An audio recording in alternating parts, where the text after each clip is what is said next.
माझे नवीनच लग्न झाले होते. मी खूप खुश होतो.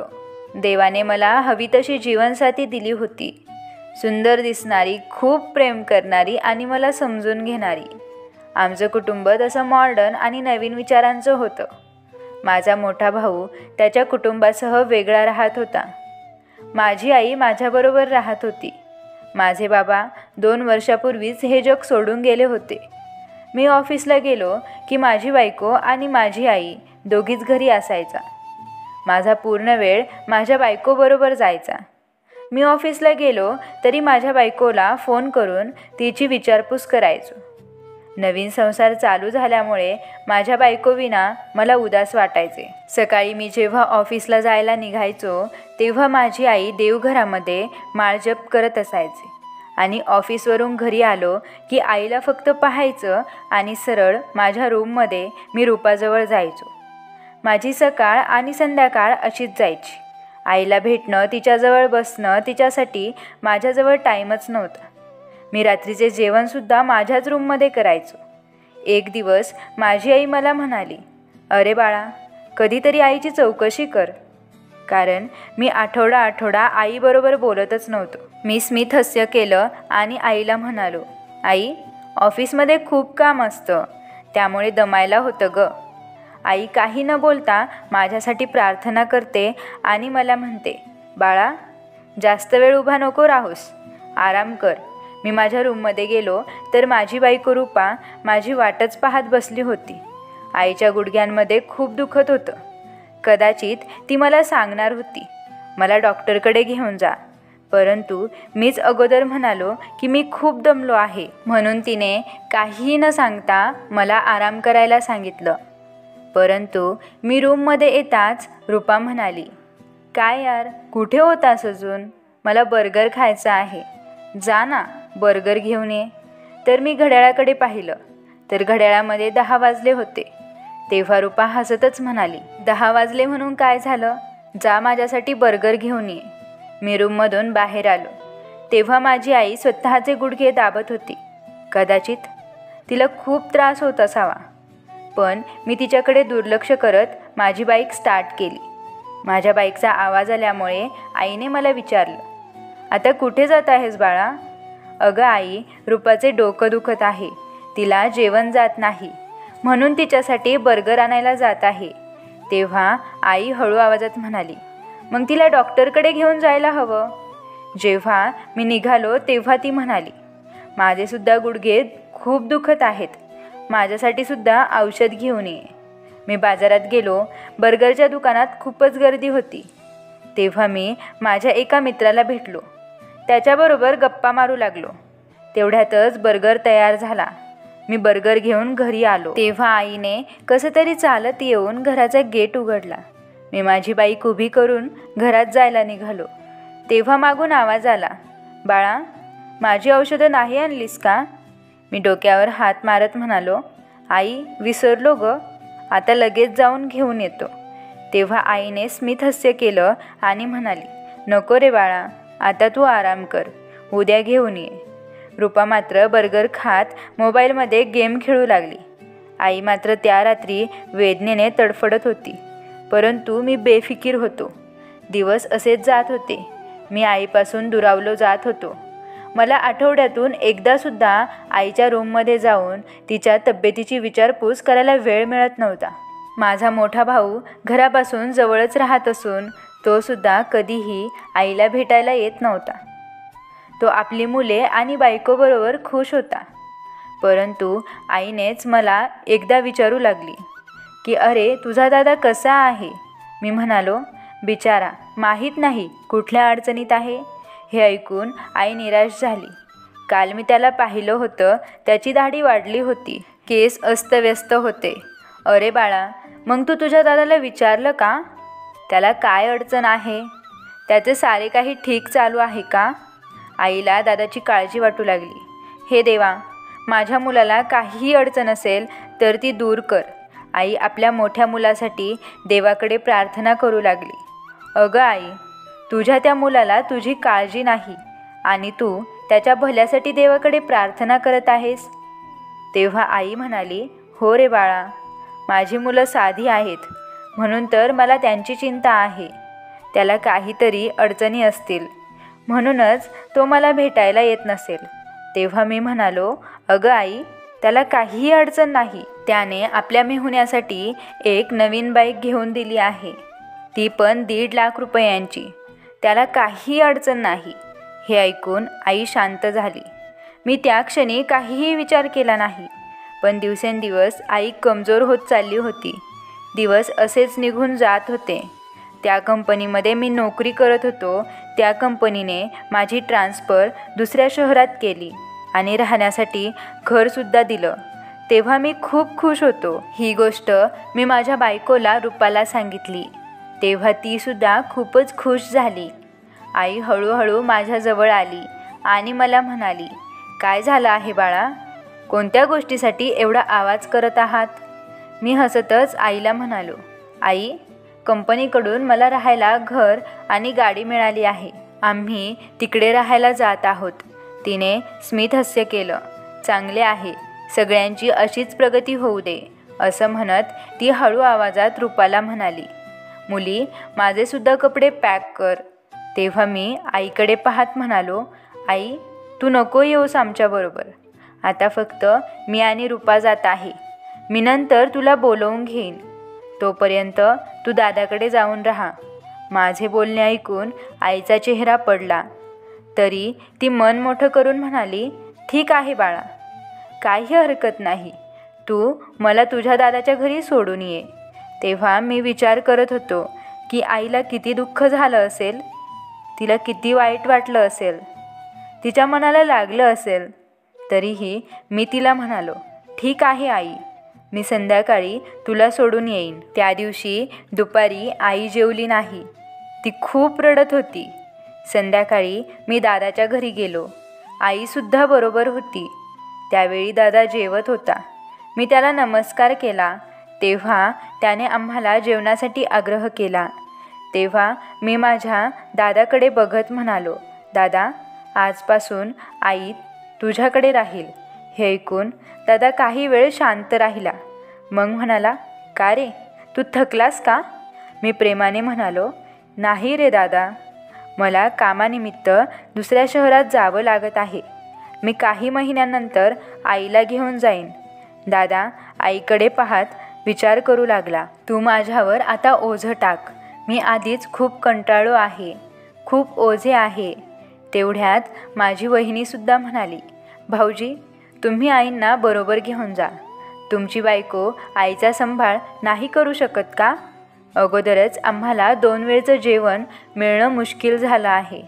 अरे दादा, मी आईचा जो काही महिन्याचा खर्च असेल तो तुला पाठवून देईल ना. हो का? मला तर घरातून बाहेर काढलं होतं तेव्हा ते घर तर तू स्वतःच्या नावावर केलं आहेस.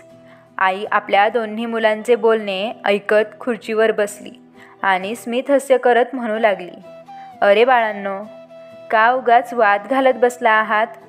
ते सुद्धा माझ्यासाठी. तुम्ही असं करा, मला विधवा आश्रमात सोडून द्या. तसेही आता माझे किती वर्ष बाकी राहिले आहेत, काही वर्ष शिल्लक आहेत माझी. असं म्हणत आई उठून चालू लागली आणि अचानक जमिनीवर पडली. तेव्हा तिला काहीच शुद्ध नव्हती. म्हणून लगेचच आम्ही तिला हॉस्पिटलला घेऊन गेलो. तेव्हा डॉक्टर म्हणाले, त्यांना दुसरा हार्ट अटॅक आला आहे. तुमच्या घरामध्ये त्यांना काही टेन्शन आहे का? तेव्हा मी माझी नजर चुकवत डॉक्टरांना म्हणालो, घरात असे छोटमोठ्या गोष्टी तर घडतच असतात. आई अजूनही बेशुद्धच होती. मी आईच्या बाजूलाच उभा होतो.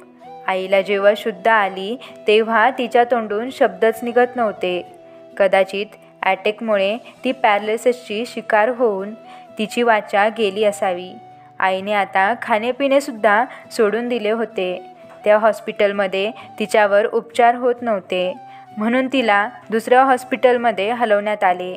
परंतु दुसऱ्या हॉस्पिटलमधल्या डॉक्टरांनी सांगितले की तुमच्या आईवर कोणत्याच औषधांचा फरक पडत नाही. तेव्हा मी आईच्या बाजूलाच उभा होतो. आईची ती अवस्था पाहून मला खूपच वाईट वाटले. आता डॉक्टरांनीसुद्धा आशा सोडली होती. डॉक्टर आम्हाला सांगत होते की तुम्ही तुमच्या आईला घरी घेऊन जा आणि तुम्हाला शक्य होईल तेवढी तिची सेवा करा. आम्ही आमच्या आईला घरी घेऊन आलो, परंतु आई अंथरुणावर पडून होती. काही खातपीत नव्हती. ती कोणाजवळ काहीही बोलण्याचा प्रयत्नसुद्धा करत नव्हती.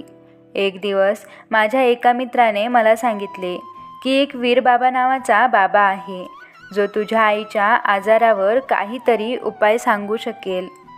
त्या वीरबाबाकडे जाताच त्या बाबांनी मला सांगितले, बालका येथे समोर बस. तेव्हा त्या वीरबाबासमोर बसून मी त्याला माझ्या आईच्या आजाराविषयी सांगू लागलो. आम्ही मोठ्यातला मोठ्या डॉक्टरांना आईला दाखवले, परंतु तिच्यावर कोणत्याच औषधांचा असर पडत नाही. ती काहीच खात पित नाही किंवा कोणाशी बोलण्याचा प्रयत्नसुद्धा करत नाही. तेव्हा तो वीरबाबा म्हणाला, बालका हा तर एक साधा आजार आहे, ह्याचे तर औषध तुझी बायकोसुद्धा देऊ शकते. तू घरी जा आणि खिरीचा डब्बा घेऊन ये. बाबाचे हे बोलणे ऐकून मी आश्चर्यचकित झालो. मी खिरीचा डब्बा घेण्यासाठी घरी आलो. मी तो खिरीचा डब्बा घेऊन वीरबाबांकडे पुन्हा आलो. बाबांनी त्या खिरीच्या डब्यावर 12 फुंकर मारल्या आणि एक पाण्याची बाटली घेतली, तिच्यावर 30 फुंकर मारल्या आणि ते मला म्हणाले, तू तुझ्या घरी जाऊन आईजवळ बस आणि तिला सांग की आई, मी तुझ्यासाठी स्वतःच्या हाताने खीर बनवून आणली आहे आणि ती खीर तुझ्या हाताने तिला भरव. आणि हो, दुसरी पाण्याची बाटली आहे ती तुझ्या भावाकडे दे आणि त्याला सांग त्याच्या हातून या बाटलीतले पाणी आईला पाजायला. आणि एक गोष्ट लक्षात ठेव, मी सांगितले आहे तसेच करायचे आहे. तुझ्या आईला फक्त रात्रीच खीर भरवायची आहे आणि तुझ्या भावाला त्याच वेळेला पाणी पाजायला सांगायचे आहे. उद्या काय होतं ते मला येऊन सांगायचे. मी घरी येऊन रूपाला म्हणालो की तू खीर बनव. त्यावेळी आई झोपलेली होती, पण नंतर हळूहळू आईने डोळे उघडले.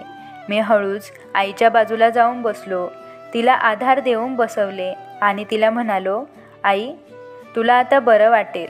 मी माझ्या हाताने खीर बनवली आहे आणि मी तुला ती भरवत आहे. मी खीर भरवायला सुरुवात केली, परंतु आज आईने नकार दिला नाही. तिने खिरीची एक प्लेट संपवली. माझ्या बाजूलाच दादा बसला होता. काही वेळातच आईने पाणी मागितले. तेव्हा माझ्या दादाने ग्लासमध्ये पाणी घेऊन स्वतःच्या हाताने आईच्या तोंडाजवळ नेले. तेव्हा आईने ग्लासातील सर्व पाणी संपवले. मी पुन्हा आईला विचारलं की आई, अजून खीर हवी आहे का? तेव्हा आईने होकारार्थी मान हलवली. आईने दुसरी प्लेटसुद्धा संपवली. तेव्हा मलासुद्धा खूप बरं वाटू लागलं. मी स्वतःशीच विचार करू लागलो, वीरबाबा खूप महान आहेत. त्यांच्यामध्ये दिव्यशक्तीसुद्धा आहे. जे डॉक्टरांना जमले नाही ते त्यांनी करून दाखविले. त्यांच्या शक्तीमुळे माझी आई आज खाऊ पिऊ लागली. दुसऱ्या दिवशी मी एक मिठाईचा डब्बा घेऊन वीरबाबांकडे गेलो. वीरबाबांनी माझा चेहरा पाहूनच ओळखले होते की मी त्यांना नमस्कार केला आणि सांगू लागलो, माझ्या आईने आज सर्व खीर खाल्ली. तेव्हा वीरबाबांनी विचारले, तू तुझ्या हाताने खीर भरवली होतीस का? मी होकारार्थी मान हलवली. तेव्हा वीरबाबांनी माझ्या खांद्यावर हात ठेवून एक मोठा श्वास घेतला आणि मला म्हणाले, त्या खिरीवर मी कुठल्याही प्रकारे मंत्र बोलून फुंकर मारली नव्हती किंवा पाण्यामध्ये सुद्धा कोणताही मंत्र बोलून फुंकर मारली नव्हती. तुझी आई आजारी आहे आणि त्या आजारपणाचं औषध तुझी बायको देऊ शकते. ते मला माहीत होतं, कारण बालका मला माहीत होतं तुझ्या आईला कोणत्याही औषधाची गरज नाही. तिला तर तिच्या मुलाच्या प्रेमाची गरज आहे. तुमच्या आईला तुमच्या आधाराची गरज होती. जेव्हा आई आजारी तेव्हा तिच्या मुलाने जर तिची चौकशी केली की आई तुला कसे वाटत आहे, देवा शपथ सांगतो, या एका वाक्यानेच आईची तब्येत अर्ध्यापेक्षा जास्त बरी झाली असती. बालका, या अगोदरच तू तुझ्या आईला स्वतःच्या हाताने औषध दिले असते, जेवण भरविले असते, तर तुझी आई आजारीच पडली नसती. बालका, एक गोष्ट बोलू का? बालका, तुम्हा भावांना तुमची आई ओझं झाली आहे. जिने स्वतः कष्ट करून मेहनत करून तुम्हाला ह्या उंचीवर आणून ठेवलं आहे, तीच आई तुम्हाला आज ओझं वाटत आहे. वीरबाबांच्या बोलण्याने माझ्या डोळ्यात अश्रू आले. तेव्हा मी बाबांना म्हणालो, बाबा मला माफ करा. तेव्हा वीरबाबा म्हणाले, बालका माझी माफी नको मागूस. माफी तर घरी जाऊन त्या माऊलीची माग, जिने रक्ताचं पाणी करून तुला मोठं केलं. तुला कशाचीही कमतरता भासू दिली नाही. शेवटपर्यंत तुझी काळजी घेत राहिली, तुझा विचार करत राहिली. तुझं भलं व्हावं यासाठीच ती नेहमी प्रार्थना करत राहिली. त्या माऊलीचे जाऊन माफी माग. तिला एकदा प्रेमाने मिठी मार. तुला कोणत्याच गोष्टीची कमतरता भासणार नाही. तुमची मुले हे जेव्हा बघतील तेव्हा ते सुद्धा असंच वर्तन करतील. तुम्ही तुमच्या आईबाबांची सेवा कराल, त्यांची काळजी घ्याल, तेच बघून तुमची मुलेसुद्धा तुमची काळजी घेतील. अजूनही वेळ गेलेली नाही. आपल्या घराला स्वर्गापेक्षाही सुंदर बनवा. आपल्या आईबाबांची इज्जत करा. आपली मुले आपल्याकडूनच काय चांगले काय वाईट हे शिकत असतात. वीरबाबा स्मित हास्य करत पुढे म्हणाले, बालका आई कधीच आपल्या मुलाचा राग करत नाही किंवा त्याच्यावर रागवत नाही. ती स्वतःच जगणं सोडून देईल, पण आपल्या मुलाला त्रास होईल असं कधीही वागणार नाही. बालका तुझ्या आईला औषधांची गरज नाही, तर तुझी गरज आहे. तेव्हा मी लगबगीने आईला भेटण्यासाठी घरी जायला निघालो. तेवढ्यातच माझ्या ऑफिसमधून फोन आला, तुम्ही तिकडे शिफ्ट कधी होणार आहात? तेव्हा मी त्यांना स्पष्ट शब्दात नकार दिला, कारण मला माझ्या आईबरोबरच राहायचं होतं. आता मी आणि माझा दादा आम्ही दोघेही आईबरोबर राहू लागलो. 2 वर्षानंतर आई आता पहिल्यापेक्षाही आनंदी होती. घरात आता आम्ही सर्वच खूप खुश होतो. आम्ही एक नवीन घरसुद्धा बनवलं होतं. जे आपल्या आईबाबांची सेवा करतात त्यांच्या आयुष्यात त्यांना कशाचीही कमी पडत नाही. म्हणून कोणी आपल्या आईबाबांवर नाराज असतील तर त्यांनी ती नाराजी दूर करून आपल्या आईबाबांसोबत एक प्रेमाने आपुलकीचं पुन्हा नातं जोडावे. आईबाबांची सेवा हीच ईश्वर सेवा. मित्रांनो, तुम्हाला व्हिडिओ आवडला असेल तर व्हिडिओला लाईक करा, शेअर करा आणि तुम्ही आपल्या चॅनलवर नवीन असाल तर चॅनलला सबस्क्राईब करायला विसरू नका. धन्यवाद.